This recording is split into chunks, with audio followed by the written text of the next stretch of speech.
they apparently ran cameras down They the did. mine where his phone was found, and they didn't find it. Yeah, funny. Nobody volunteered to go down there in person. Yeah, I wouldn't either. But Yeah. they checked it out pretty thoroughly, and I'm assuming after a little while, if you keep coming back, checking it, you can just come back and just give it a little sniff. You can probably tell if there's a body down there. Critters. Yeah. After a certain amount of time, Yeah. you'll know. Yeah. Okay.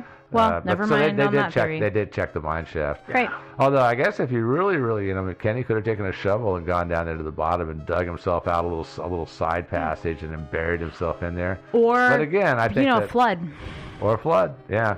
But the suicide thing, I think, is a real possibility. And there's another way too, from where the mine is, and I think I pointed it out to you guys already on the topographic map. If you go due east, there's a gulch that goes about 1.5 miles, and it goes to a pass, because the sheep range is basically a long ridge that goes north to south, and there's a few passes through it, and there's this one pass that's just due east of the mine shaft. So he could have gone up the side of the mountain, through the pass, over to the east side of the sheep range, which I'm just about sure they did not search for him, because they had every reason to believe he was somewhere in Picture Canyon, probably. That's where they looked. And so he could have gone to the east side of the range, hidden, found a hidey hole, killed himself, and that's it. And so there is a suicide thing, I think, and if Kenny did kill himself, I could see the appeal to a guy like Kenny. Frankly, Kenny was a little bit of a ham. I could see the appeal to a guy like Kenny of posting this video and saying, yes, I'm going to go up. He creates himself a find, legend. Yeah, because he's looking for the cave. Remember, the cave was super creepy. Remember that. It was. And I could see where, from his point of view, he leaves this mystery behind. So of all of his inventions, himself is his greatest invention. All of the other things he invented were squat. Yeah, but on the other side, and other people have noted this, he seems kind of like an upbeat, cheerful person, not a despondent, suicidal person. But we've talked about this before, that is not always an indicator of what the internal struggle of somebody is. Yeah, and so suicide, I have to give that has some pretty decent support here. Yeah. And there's one more theory, of course, which is that he staged his disappearance and went off to start a new life. I don't believe it.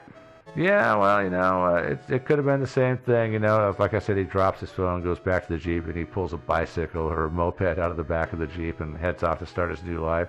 I kind of doubt this. I want to believe it because Kenny's a likable guy. Well, I think this is the thing we run into with all of these stories, is that we really just want to believe that these people, whoever disappeared, just disappeared on their own volition to go live a much happier life somewhere.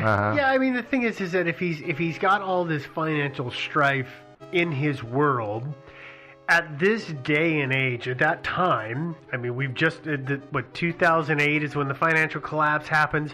He's watched so many other people go through that, and they've all survived, and they're coming out. And by this time, 2014, a lot of those people who have gone under have come out on the other side, and they're doing okay. Yeah. So it's not as if he's looking at, I'm going to lose my house, and my world is going to turn to utter guano. Yeah, it's going to be...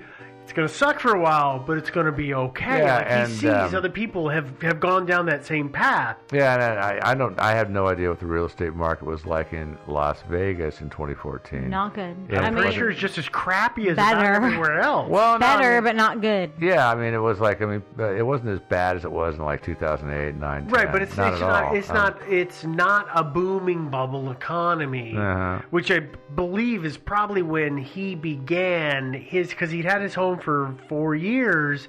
He might have got that thing at the cusp of the bubble before it burst. He did. Yeah, I don't know if he did. That's really sad. Poor guy. I know a lot of people did. Yeah, really but that's why I'm saying is like he's watched all the other people who've fallen before him get back up and survive. So if you can hang on to the house until the market comes back, then it's not like you're going to be underwater forever. Yeah, but anyway, I don't think he just ran away. No, I kind of doubt it. I think most likely he probably did kill himself. And I do think, like what I was saying before, I think he planned the video out. I think he actually planned it as a way to, number one, get them to look for his body somewhere where it wasn't.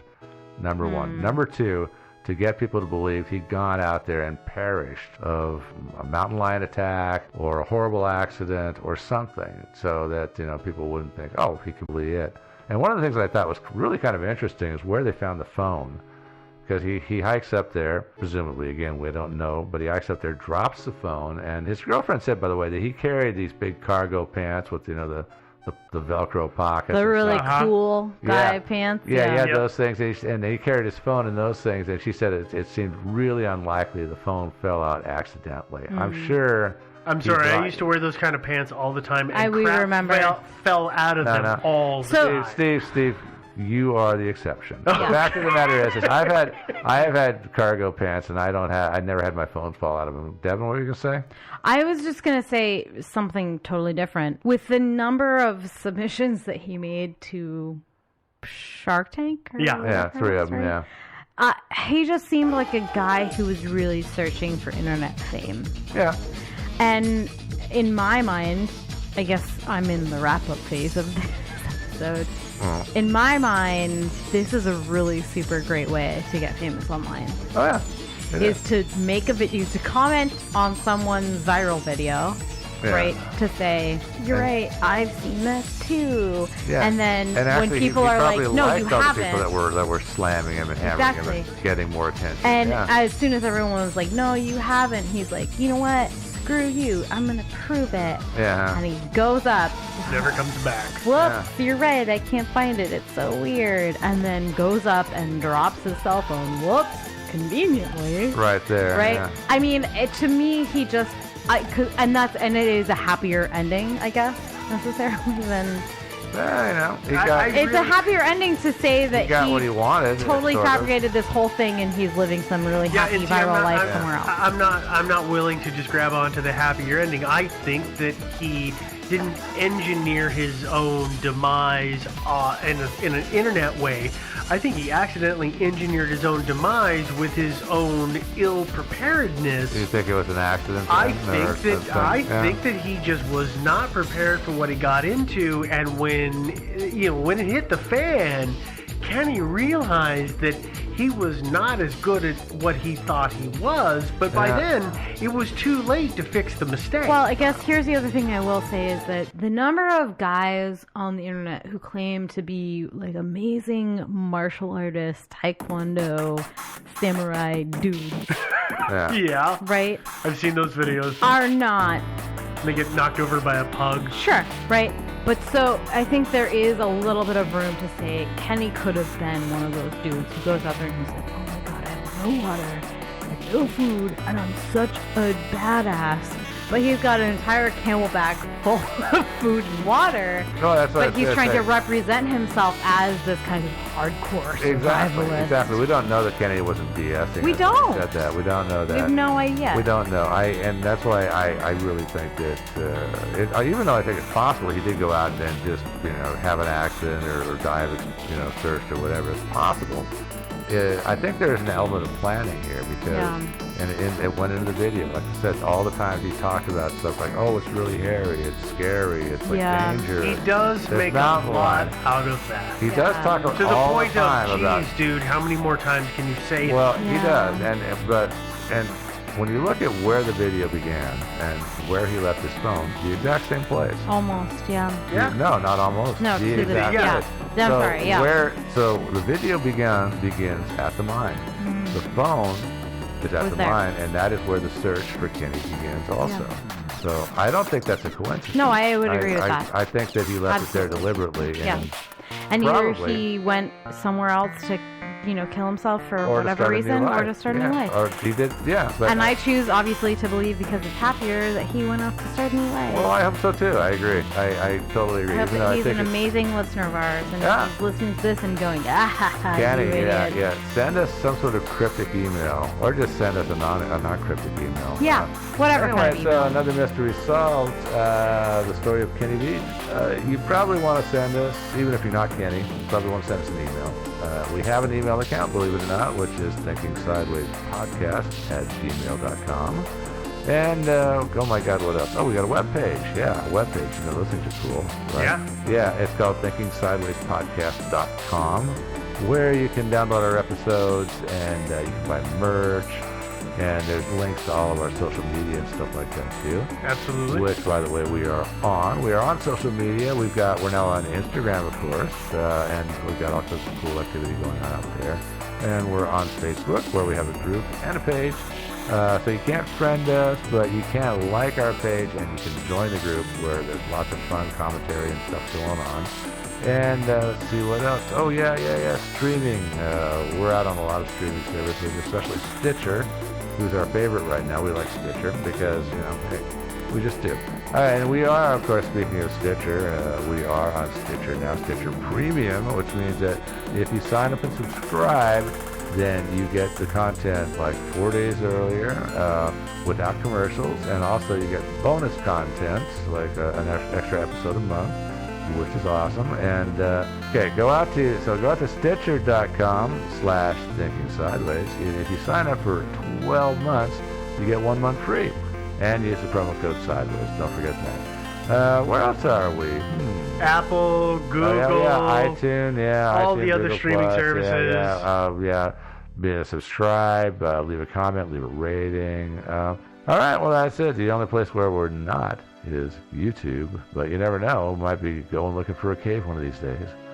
That's it for us. Until next week. Anybody got anything more to say here? No, take a hike. Yeah. SARS is the best. All right, you guys. Bye.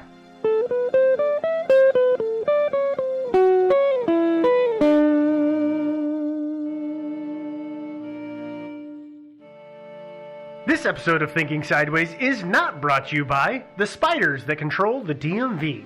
Instead, it's brought to you by CrimeCon. Yes, CrimeCon, happening on May 4th through 6th this year, 2018, in Nashville, Tennessee, which is freaking awesome. We're going to be there. A whole bunch of other people from ID Network are going to be there. It's going to be awesome. Oh, and there's other podcasters there. So you really want to go. So go to crimecon.com, use our promo code SIDEWAYS to get a discount on your ticket, and we'll see you there because, we're going to be there. We're going to do a live show. We'll probably have a meetup or 3. It's going to be great. You really should go. Okay, we'll talk to you then. Bye.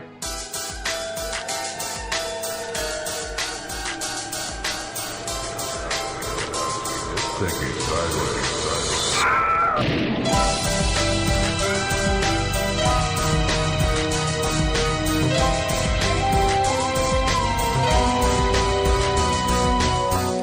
Hey there, and welcome to another episode of Thinking Sideways. I am Steve, as always joined by Devin? Joe. And once again, we've got a mysterious story for you. Yeah. This is creepy mysterious. It's a creepy cryptid. With a bad smell. Yeah, this one. What is the WrestleMania? You smell what I'm cooking? Yeah, that's not going to work in this episode because this is a stinky critter. I also have no idea what you're talking about, so. Yeah, Well, it was 12 when I watched WrestleMania, so it's been a long time. That is the appropriate many age to watch decades. that. Brace Okay. for all of the angry emails. Well, this week we are going to talk about a cryptid, and we're going to talk about a cryptid that I think a lot of people have probably not heard of before. I hadn't. Bigfoot? No. Yeti. A different one. No. Mothman? No. Chupacabra? No. No? No. It's the Mocking-Wari. Ooh. Oh, the Mopping Wari? Moping-Wari. Ooh. I'm going to probably mispronounce it every time I say it. Well, I'm just going to really creatively avoid even saying it once. So Okay. Good news. Well, the Moping-Wari, Which we're going to call DM from now on. is a creature that is said to live in the Amazon rainforest, mostly in the northern part of South America, so Brazil, Peru, Colombia, Bolivia, kind of that general top portion of that continent. Yeah, if that confuses you when you look at the map, it's the fat part. Yes, the bulge at the top. If South America was a drumstick, it would be the part with the meat on it. Yeah. Yes, The part you drumming care about. part, Yeah. not the sticky part. Yeah. Yes.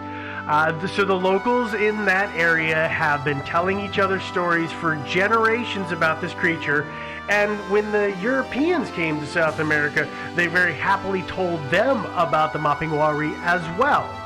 So this is a different critter, so let's just kind of start at the beginning. Let's start with, what does it look like? Yeah. I just want to sidetrack immediately and tell you that my favorite thing about this part of the world is that there are literally so many different species of things that we genuinely have not discovered yet. Oh, yeah. And so, the idea of cryptids and things like that, I just love. And I also extra love when the white people came down there and the natives were like, listen, this is a thing we know. They were like, that's not like anything I've ever heard. You made that up. You absolutely, that's a fake thing. Stop pulling my leg. What? No, really, stop pulling my leg. There's nothing in my pocket. Yeah. No, so I don't know. I immediately love the story immediately. Well, okay, good. I feel validated. Thank you. Yeah. Okay, well, let's just, like I said, start with the beginning, which is, what does the Mopping Wari look like? I just want to say I like the story too. Good. I don't good, love it as much as her. But, well, it's okay. I mean, it's a graduated scale. Yeah. As long as we all kind of like it, we're okay. Yeah. Typically, our creature is described as traveling around on 4 legs. But it has been said to stand, when it's standing on its rear legs, stands somewhere between 7 to 9 feet tall. That converts to 2 to 2 3/4 meters. So not short. No, not short at all. We're not really sure what the creature weighs because nobody's ever found one, so they can't ever get an accurate guess on its weight. And to be honest, I mean, really, when all you can see is what it stands like in the jungle, you're probably not too worried about its weight. You're probably worried about, oh my God, that's a big, giant, tall and getting away you're from probably it. actually running away by this point, so you're not even looking at it anymore. Exactly. The skin of the Mopping Wari is said to be super tough. It's described as being so tough that it is impervious to both arrows and bullets. This particular cryptid is covered in a very thick coat of hair all over its entire body, and that hair is sometimes described as have you guys seen the photos of the tail of the giant anteaters? Yeah, they got bushy little tails. Yeah, and that hair looks, I don't know, it's 6, really 12 inches long, like giant locks of hair. That's what apparently this creature is covered in, that length of hair, somewhere in that range. That's fairly rare in wild animals. In high altitude animals, you would expect that density of hair. Yeah, but in animals in this. In the rainforest, you wouldn't think it'd be all that necessary. But then again, we got to be careful of, just because the hair is long doesn't mean it's dense. Well, I guess the length is the thing already that's throwing me off, because I would agree that in a high altitude, you'd want dense, but you wouldn't want long because it would catch all the snow and freeze and get clumpy. You want dense, short hair. Really, there's no good reason for an animal to have long hair like that, because it's pretty much always gonna, in almost any, it's gonna get matted up. Pretty much just gonna get really awful and hinder them. Well, you've never seen the backside of a sheep? It's not good. And they have to be sheared regularly. Evolution does not always proceed in a rational manner. Fair enough. A lot of people try to believe that it does, but not necessarily. Yeah, mistakes are made. Yeah. Well, in the hair on this particular creature, the coloring is debatable. Some people will say that it is reddish in color. Others will say that is more of a black color. We don't have an exact. And with cryptids, it's always like this, so I'm not really thrown off by a lot of times it matters on the lighting that people have seen them in, or the mud. Maybe they're like people, and they just have different colored hair. Yeah, absolutely, also possible. Absolutely. Yeah. Most animals do. Yeah, it's true. The hair, though, apparently needs to be washed because the Mopping Wari is a stinky, stinky, stinky critter. Well, if it has long hair, It, by accounts of locals, you know that it has arrived by your nose sensing it. Wow. How do we know that these aren't just like, hippies? I was really thinking, man, it's just one of those 70s hippies, but then I realized the story went way back. Definitely, it's not patchouli. Maybe this is where the hippies came from. Yeah, this is the hippie breeding ground. It's the hippie origin story. Yeah. We found it. Aww. No, I don't think that's it. But I do enjoy the stories that I've read from locals that talk about the Mopping Wari showing up and they're hiding, and as it gets closer, the smell gets stronger and stronger until it is so strong it overwhelms them and they pass out. That's great. I find that really funny. Yeah. I mean, it takes a really strong smell to make somebody just pass out. It does. And we'll talk about the reasons of why that might, quote unquote, be happening. But it would make sense to me if they had long hair in the rainforest, if the sweat that was coming off of them, and then the general stank of being dirty in general was all getting kind jungle stank. Yeah, or berries and stuff getting stuck in there, or and stepping in, you know what? Yeah, I mean, or sliding through it, Mm-hmm. Yeah, or falling down in it, and then it just gets all stuck in the fur and just ferments. Yep. You don't want to